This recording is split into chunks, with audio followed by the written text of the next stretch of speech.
Good morning. Morning. Okay, so that's the audience participation portion of the presentation. Good morning. Hey, all right. All right, so second to last one. I'm Russell Lindquist. I'm representing Team 2. We did a project with the YWCA Crisis Shelter. We have Patty Davis, who's going to follow me, then Kelsey Burton, who's going to change names soon. She's getting married. And then Ryan, we have a pet name for him, but we'll just leave it there. Ryan will be following up, and then we're going to turn it over to Jeff to actually talk a little bit more about the crisis shelter. So it's a little bit in reverse from what everybody else is doing, so I guess we're a little different. Apologize, but we think it works. A little background. How many actually know about the crisis shelter? By show of hands? Okay, good. So I don't have to explain too much about it. We actually had the opportunity to walk through it, and that's what really made an impact on us. I'm going to walk through actually a little bit of our process to get there. Our group, I won't say we're totally unique. I think every one of these groups is a little bit different. I'm relatively new to the area. Kelsey comes from Madison, so our knowledge of Rock County was really, really weak. So this was a big growing experience for both of us to go through LDA. So our thought process to actually select a project and go through with it was probably a little bit different maybe than some other folks. So we wanted to share a little bit about it. I think it helped us in the end actually select the right kind of project for us. So with that, I'm going to go ahead and get started. I hope you can kind of read it in the back. We had a specific process that we were really focused on. Here were 4 individuals. We didn't know each other initially. And like I said, Kelsey and I were not native to the area, so we needed to do something a little bit special as a team. So the first thing we did ground rules and expectations just as a team. It sounded very formal. That actually paid dividends much later. We did rapid idea generation. Then we actually had to select a project. There was so much need. You've heard it already this morning. What do you do? Which one do you work on? And then finally, select the project and how do we scope it so we can actually deliver the impact we wanted. When we did our ground rules, I didn't know it was going to be quite so advanced at the time. Later, as LDA progressed, we sort of learned some of these things. But we got together and we really shot for consensus among our group about how we would operate as a team. The next thing we really felt completion was very important. For us, it was going to be hard for us as a group to actually perpetuate something. We live in different places. We work for different groups. It was going to be very difficult. So completion was really, really important for us. We wanted to know our limits. Each of us are different, and we knew that there are some particular schedules that had come up.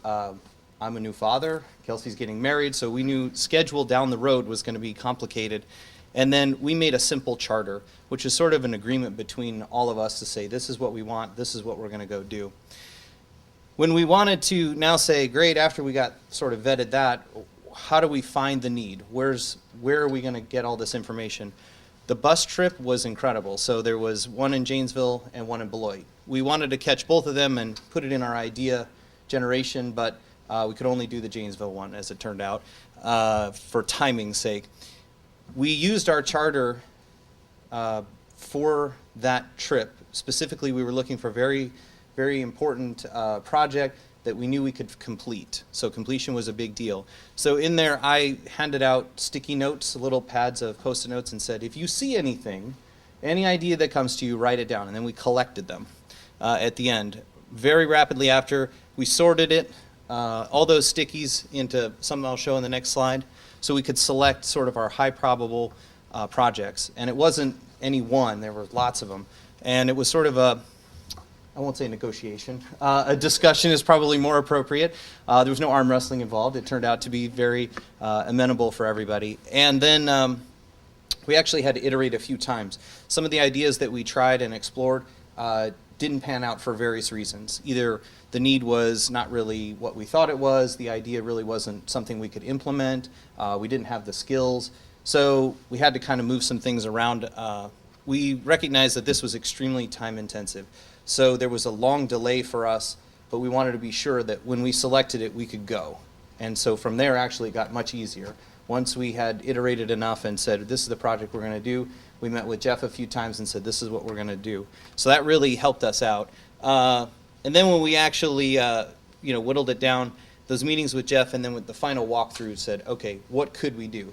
Because the bus trip exposed us to a lot of potential need. It's a big facility. That family of 33 that Jeff refers to is no joke. When you see sort of the wear and tear of 33 people living in a house all the time, it actually can do quite a bit. So part of, Jeff's probably going to talk about it, but the move from the facility of how it operates today to getting more institutional grade kind of materials, so it doesn't have to be repaired as often or maintained as often, is a big deal. So that kind of, gave us a better idea about what to look for. So this was what we used. It's not glamorous, it's an eye chart. You're not supposed to read all that. The idea was, hey, we among the group talked about what did we think was the highest impact, and then how difficult would it be for us to implement. And so there were, you see there, one's on the line. That's where we kind of, somebody thought it was harder than, or more impact than somebody else. And this is where, we went through several projects and actually kind of selected down to our final 2. And it was very helpful for us. I think it really streamlined us as a team and got us. This we did right after the bus trip. We actually collected all those sticky notes and did it right then, and took the half hour or whatever to go through it. One of the key things for us to make it work, and we share this because everybody in the room is a leader here. For us, one of the big things that helped us was we had a pretty flexible leadership style, right? The way that we did it, we had individual style, we had team needs, and then there were situation needs, right? So there were times when not all of us could be present, right? But the project needed to carry on. As some other teams you've seen that they've kind of reduced in size, we also lost a team member in the process. They're still alive. It's not a permanent loss. It's just they're no longer part of the team. But I think we had a really good interplay of leading and following. There were times when each one of us had a strength and we let it run. So that was really, really helpful. Some of us had situational expertise. Fundraising, Kelsey was really good at that. That crazy tool, yeah, okay, so I know how to do that. I do that for a living, so it made it really easy. We talked an awful lot. Frequent communication really made this happen, and then trying to catch up with Jeff, we probably flooded his voicemail a little too often, but we wanted to make sure that communication was really crisp, because the event that we decided on was a spruce up project, and timing was critical because it all had to happen on one day. So everybody had to come together at the right kind of moment. You can't miss, you can't be off by a day because we didn't have the time. And like I said, we persisted with a partial team. We couldn't always make it. Kelsey couldn't make it, I couldn't make it, Ryan had conflicts. I mean, that's just life, that's how it goes. But the project still needed to get done. So this actually gave us quite a strong framework to execute on something that was very time sensitive. It all happened in one day. So I'm going to hand it over to Patty that's going to delve a little bit more into the other aspects of the project. Do you want to drive or do you want me to? I'll drive. Okay. First of all, I want to acknowledge when we were deciding on the project, and the scope of our project was to spruce up the women's shelter. They had a kitchen area, for those of you that took the tour, the kitchen area and a living room area. So we thought, what's the easiest way? How do we reach out to get the items that we needed to do that? We needed paint, we needed furniture, those types of things. So we thought the best way is to work with our centers of influences within our community, people we knew, people we did business with, people we worked for, our people that we work with, our coworkers, and we're going to show a little bit later on a list of things that we come up that were actually donated. So I think someone mentioned it earlier, how just a small group of people, one person you think can't make a big difference, but when you reach out to your friends and your family and community members, it does make a difference. So I want to publicly acknowledge Best Buy, Pepsi Beverages, Randy's Window Cleaning, Sharon's Drapery, Janesville Comfort Shop, Johnson Bank, and A Bead for Change. And we'll go in and share what they donated a little bit later on. And then outside of the business contributors, we also had volunteers and individual contributors. We used some social media, Facebook, and just put a note out there saying, here's our scope of our project, here's some items we need. And we had designed a little spreadsheet kind of, or a sheet to share with our people that we worked with that said, here's a list of items that we need, how can you help?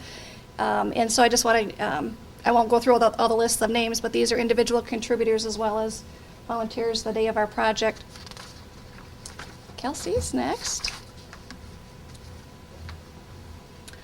So we had, different areas of our projects that we needed to fulfill. So we needed to get our items, we needed to get our donations, like she said, from different businesses, from different individuals. And we also needed to get some volunteers together. So we needed to get volunteers to come in the last day in March, last Saturday in March, come in on a Saturday, yes, and help us paint, remove old furniture, put new furniture in, spruce up the place. We vacuumed some of those carpets like 20 times throughout the day. So vacuuming, and we really cleaned that place. I mean, we really scrubbed it down, cleaned behind the refrigerator where I wish someone would clean in my house, and all those places, okay? So we had all of these items donated from the community, either individually, as you saw on that list, or from businesses.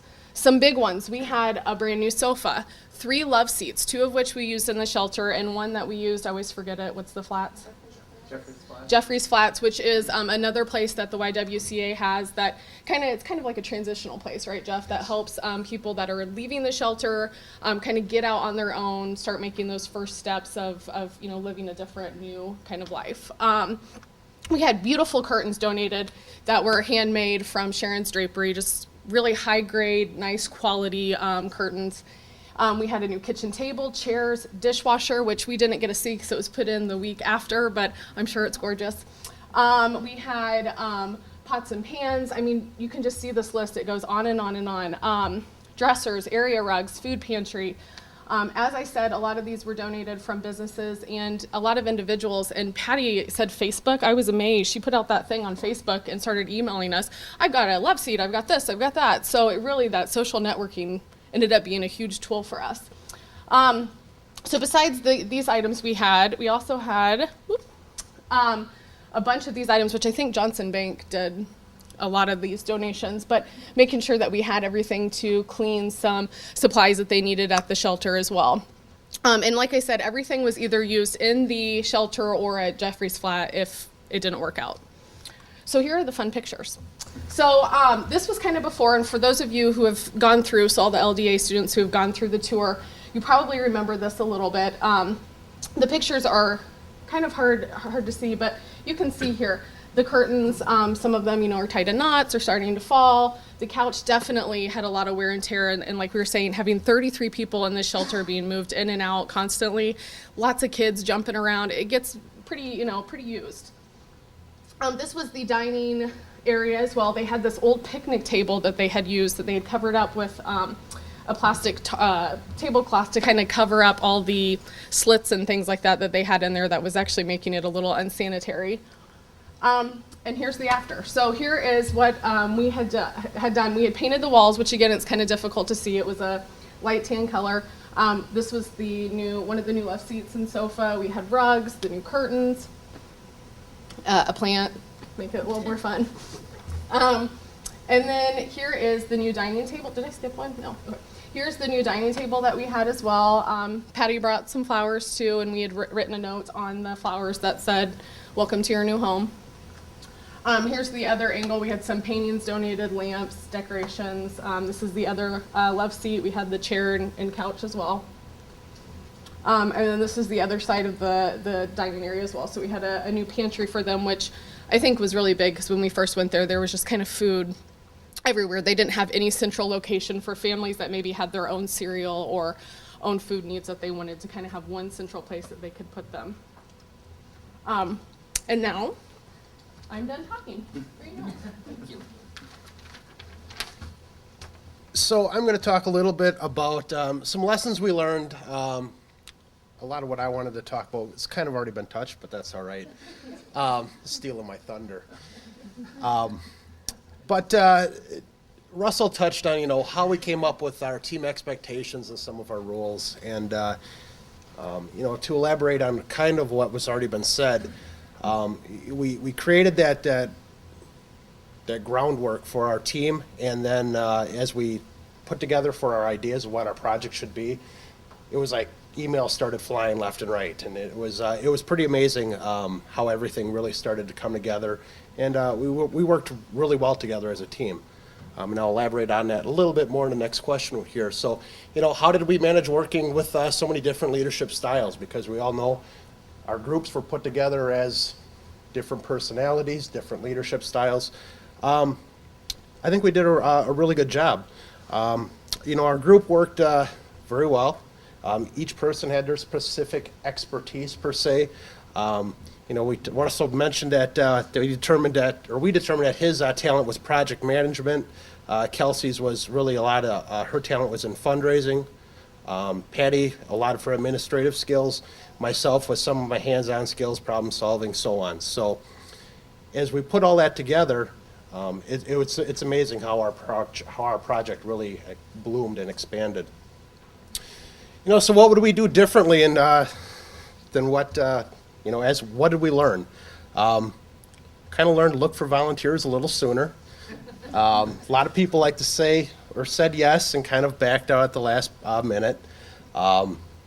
No fault of their own, but so we learned volunteers, and if you need people, look early, because a lot of times we all have busy lives, and we need to coordinate around that too. We mentioned utilizing different types of media. Facebook was a big one for us, but I think we've also, as we've learned in our different classes that we've had, the different types of free or free media around the area, or what kind of press we can get to create some knowledge of what we're doing. So what do we take away from this project? I think we all took our own part away from this project. We're all really busy with our work schedules and our personal lives. It's hard to find time to donate your time, your efforts, your money to any different organization. But I think we all came to the general consensus that if it's important to you, you find time to do it. And that's kind of what came out of our last meeting that we had as we were getting ready for our presentation today. So I have a few more pictures here. We got to show that we actually did some work, right? So work in progress. They're not real exciting, but they are some of us and our volunteers that came in that day. Like Kelsey had mentioned, a lot of painting, and it is hard to see in the pictures, but yeah, we pulled refrigerators forward, we cleaned windows, we cleaned walls. It was pretty intense. Some more painting in action. There's myself, delegating to Patty, telling her, we found out I was that guy, right? This is how it's going to be. This is how it needs to get done. So, no, everything went really smooth that day. Some more painting, and then our group shot at the end. Towards the end, we really wanted to make our project personal for the clients in the shelter. So we sat down, we actually wrote thank you cards to everybody, to all the clients that were in the shelter, so that you can see what we're doing there, to really make it personal to them, make it feel like it's for them. And we got a really good response from that. These are a couple quotes that came from all the clients. We got this really nice thank you card made for us. You can see it's signed by a lot of different people. Some staff and some clients, but I think this really touched us all. And you can see there are we pulled out a couple of comments in there. One was nice job. This really does good on the morale of me, and I'm sure of everyone else. We are great. Thank you so much for turning this place around. You made it beautiful, and my family appreciates it a lot. So it affected people, and that's what was most important to us. And I'm just gonna jump in. I think the biggest thing that I think the thing that kind of touched us the most was we got to see a few of the people's reactions when we were there, because we were finishing up and they were coming in. And one woman came in and this, I think it kind of touched all of us. And she came in and was like, wow, this is so nice. It feels like Mother's Day came early. And yeah, it still kind of chokes me up to hear it. And just to hear her say that was really, it made it all worth it. And, it just is one of those things that makes it like, yeah, we've got to keep on doing these kind of things. We have to keep doing that. So that didn't make it in the thank you card, but I think that was the one that we all went home and went, wow, that was such a good day. Yeah, I agree. So with that being said, I'm going to introduce you to Jeff Beals. He's the development director for the YWCA. He's just going to take a minute and speak of what they do, and so everybody has any questions, I'm sure we'll open it up as soon as Jeff's done talking, and hopefully if we're not able to answer, he definitely can. So. That's why we bring him.